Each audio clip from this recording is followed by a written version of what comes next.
Welcome to Timeless Religious Stories, where faith, struggle, and divine moments come to life. New stories shared daily. I never imagined death could begin so quietly. It started on a stretch of highway just outside of Flagstaff, Arizona. I had driven this road a dozen times, headed back from a job site, mind full of invoices, deadlines, and gas station coffee. The desert sun was low, slicing through my windshield in slanted gold beams. My wife Layla sat next to me, humming softly to some country song on the radio, scrolling through her phone. I remember thinking how peaceful it all felt. It should have warned me. The next moment shattered everything. A flash of metal. Screeching tires. A horn, long and terrible, like a trumpet blown in hell. Then silence. Not darkness. Not even pain. Just nothing. When I woke, I wasn't in the truck. I wasn't anywhere. It was like I had stepped outside of time. Imagine a vast plain of stillness, no wind, no noise, no sky. Just a dull gray space with no edges. I was standing, barefoot, on what felt like ash or powder. It didn't shift under my feet, yet it wasn't solid. There was no sun above me, yet I could see. Everything was lit by something, ambient. Something other. I called out, but there was no sound. My voice didn't echo. It didn't even exist. I wasn't sure if I was dreaming or dead. Then, I remembered the impact. The crash. Layla. My chest seized with panic. But again, nothing moved, inside or outside me. I couldn't run. I couldn't breathe. I had the instinct to fall on my knees, to cry out to Allah, to beg. But the prayers that I had memorized since childhood felt distant. Words that belonged to another world. It was then that I felt it. A presence. No footsteps. No voice. Just the sense that I was not alone. I turned, and saw a figure walking toward me. He was far at first, as if coming out of the horizonless gray, and yet it felt like he was arriving from within me. Every step he took brought with it something strange, memory, weight, heat. My childhood prayers whispered back to me in reverse. I felt my spine tighten. I wanted to hide, but there was nowhere to go. As he came closer, I saw him more clearly. He looked like a man. But not like any man I had ever seen. There was no light around him, but he was the brightest thing I had ever seen. His eyes were fire and water at once, burning with something ancient and unbearable, yet inviting like the eyes of a friend you forgot you ever had. I tried to speak, but I was made of silence. And then, he spoke. Not with a voice. But with truth. Like something you don't hear with ears, but with the bones of your soul. Daniel, he said. My name. My real name. Not just the name on my driver's license, but the one buried in the secret place inside me, the name even I had forgotten. I don't know how I knew he was Jesus. I had never studied the Gospels. Never opened a Bible. But I knew. And with that knowing came a terror I cannot explain. Not fear of harm. But fear of truth. Something in me shattered. Something I thought was eternal, my theology, my pride, my safe boxes of faith. And I hadn't even died yet. That was the beginning. That was the first moment I knew I was standing on the edge of something beyond religion, beyond culture, beyond everything I had been taught. The moment I saw him. And he saw me. You'd think that meeting Jesus would feel like being embraced. But for me, it felt like being unmade. He stood in front of me now, close enough that I could see the faint marks on his wrists. Not just scars, wounds, still open but not bleeding. They glowed slightly, like fire beneath the skin. His face was both young and ancient, like he carried the weight of every moment that had ever happened. And when he looked at me, I mean really looked, I saw everything. He didn't ask me anything. But questions poured into my soul like arrows. Why did you hide behind religion? Why did you call me prophet and then look away? Why do you fear the truth more than you fear me? I fell to my knees, not because I chose to, but because my legs simply refused to hold me anymore. And then I saw it. A map. It wasn't on parchment or glowing in the air, it was on my skin. My arms, my chest, my hands, etched in ink and scars. Paths I had taken. Choices I had made. Hidden sins. Little compromises. The night I lied to Layla about where I had been. The time I could have helped a stranger but didn't. Every deviation from the good path was burned into me like ash lines across an old traveler's map. It was alive. I was the map. And it was burning. Jesus, he never looked away. Never winced. He just watched as parts of my map flaked off into the gray void around us. Like dry leaves catching fire, blowing away in the wind of a world that didn't exist anymore. But then, something stranger happened. The burning stopped, but not because the fire ended. It was because he touched me. He reached out, not quickly, not suddenly. There was no drama in it. Just certainty. Like a surgeon who knows where the wound is and what to do. His fingers brushed a section of my chest, where the path had split. I remembered the moment instantly. I was 19. I had been praying in my room when something interrupted it, not a voice, not a vision, just an overwhelming pull. Like a whisper.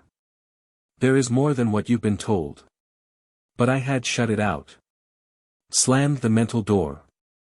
I recited louder. I drowned it in ritual. Jesus touched that moment, and the pain exploded. I saw 1,000 versions of myself, the man I could have been if I had listened. If I had followed the whisper.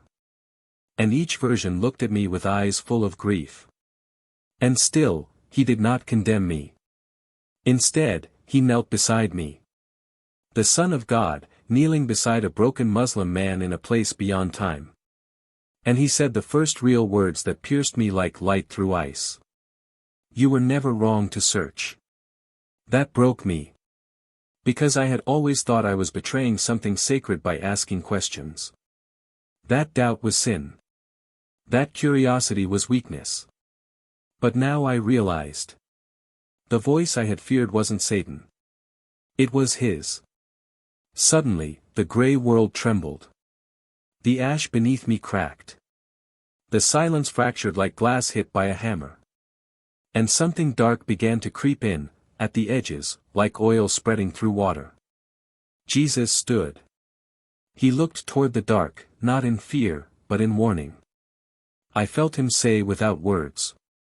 You must choose soon. Then he vanished. And I was alone. But not in the gray anymore. I was somewhere else now. Somewhere worse. The first thing I noticed was sound. Not music. Not voices. Groaning. It wasn't coming from outside me, but through me. Like the groaning of the earth. Like all creation aching under something too heavy for words. I stood in a wasteland now. No sky. No horizon. No God. The ash was gone. Replaced by cracked ground, like dried blood and shattered mirrors. Mountains in the distance, twisted, hunched like broken ribs. And in the air, something worse. Memory. I don't mean thoughts or flashbacks. I mean living memory, crawling over everything like smoke. I saw myself. Arguing with my father when I was 15. Mocking him under my breath. Deleting messages on Layla's phone so she wouldn't see what I'd said to another woman. Walking past a homeless veteran outside a Walmart with my earbuds in, pretending I didn't hear him say, please. Each memory was a structure. Half-formed, like burned houses. I walked among them, and each one looked at me. Not with eyes, but with knowledge. I started to run. But there was no direction. That's the thing about this place, it wasn't a prison with walls. It was a prison of knowing. Of having nowhere to run from yourself. And then I heard it. A new sound. Clapping.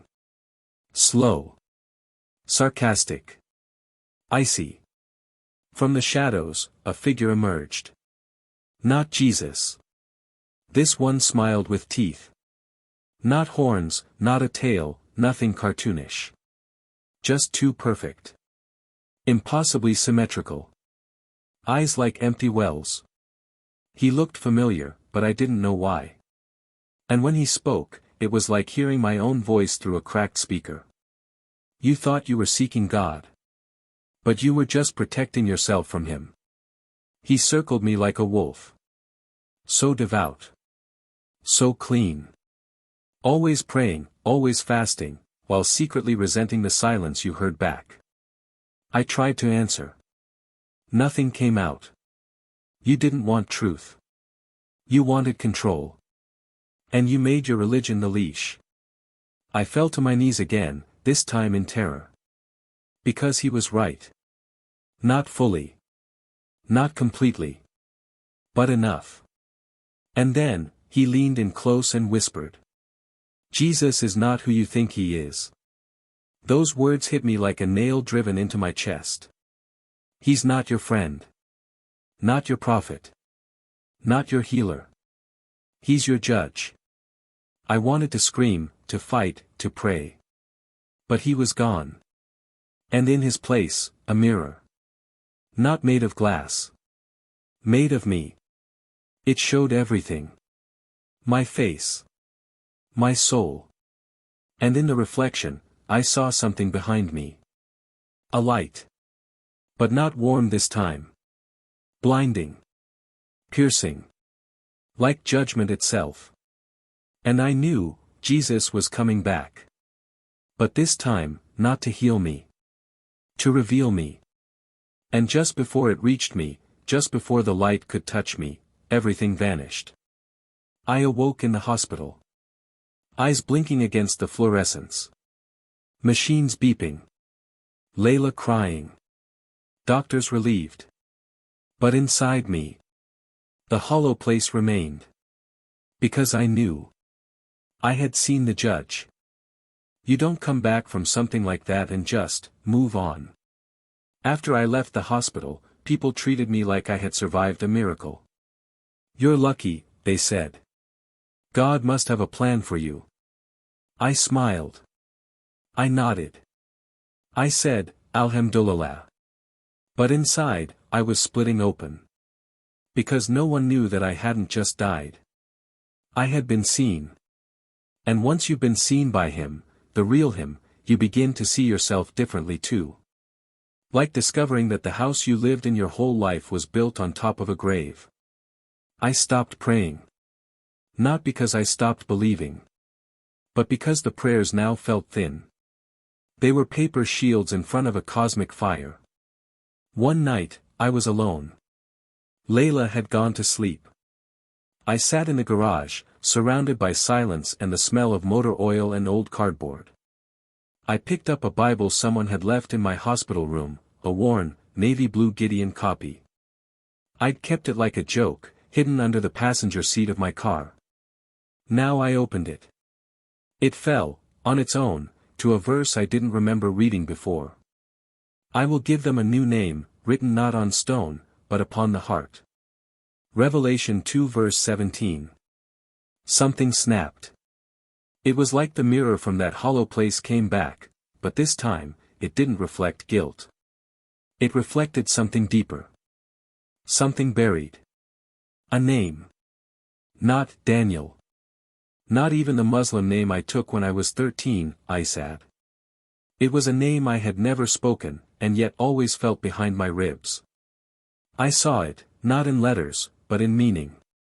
He who searches and still fears the answer. It was me. The real me. And the terrifying part?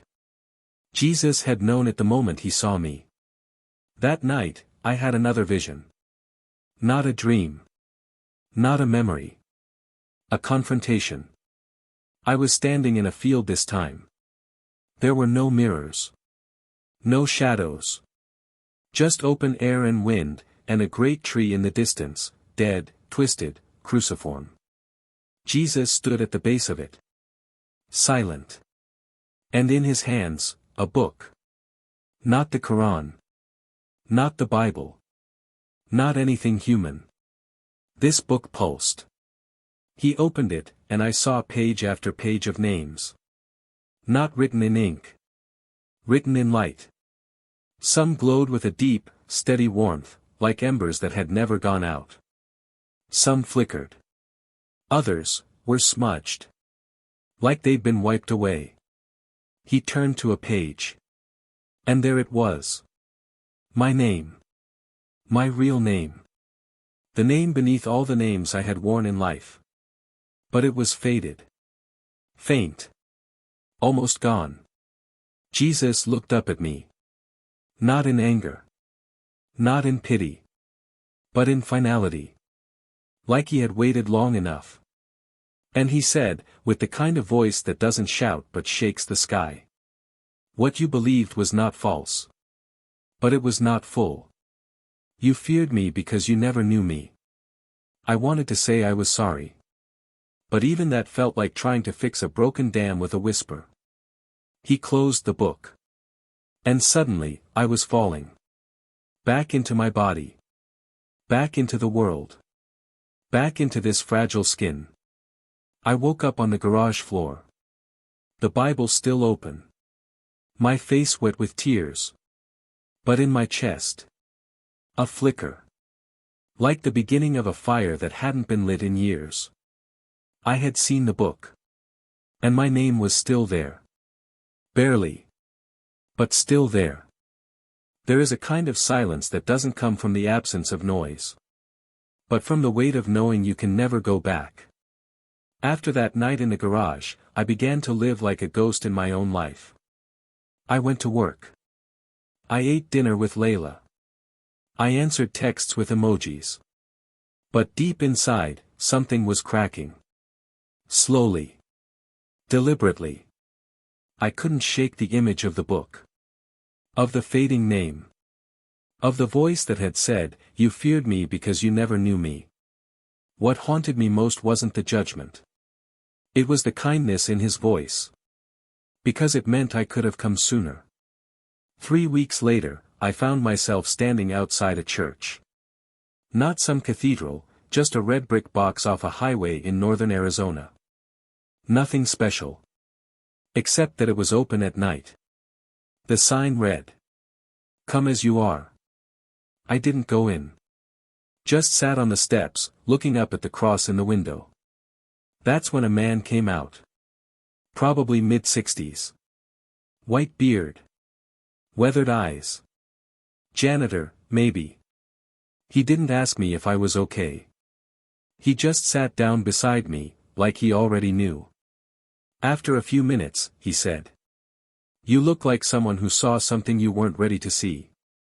I didn't speak. But he nodded anyway. Then he added. He never shows us what we want to see. He shows us what's true. Even when it hurts. I looked at him, startled. He just smiled. The wound is the door, he said. You either let it kill you, or you let it name you. That night, I went home. And for the first time in my life, I prayed without a script. No memorized Arabic. No borrowed verses. Just a broken man whispering into the dark. Jesus, if you're really the one. Then I need you to come for me again. Not as a prophet. Not as a judge. But as something else. Something true. I wept until I couldn't breathe. And just as sleep began to pull me under. I felt it. A hand. On my chest. Not pressing. Just resting. Right over the place where my name had burned. And from within that touch, a voice, not outside me, but through me, said. I have carved you into my hands. I saw them. The wounds. Not symbols. Not metaphors. Actual, living wounds. And they weren't bleeding anymore. They were speaking. Each pulse of light from them was a word. Each word formed the name I thought I had lost. And the last word he spoke before I fell into sleep was the only one that mattered. Mine. I woke up with breath in my lungs I had never known. Not air. Life. I don't know where this path leads next. I still wrestle with fear. I still wake up wondering if I imagined it all. But I know this. I saw Jesus. And he was nothing like I expected. Not soft. Not safe. But true. And the truth. It doesn't make you comfortable. It makes you new.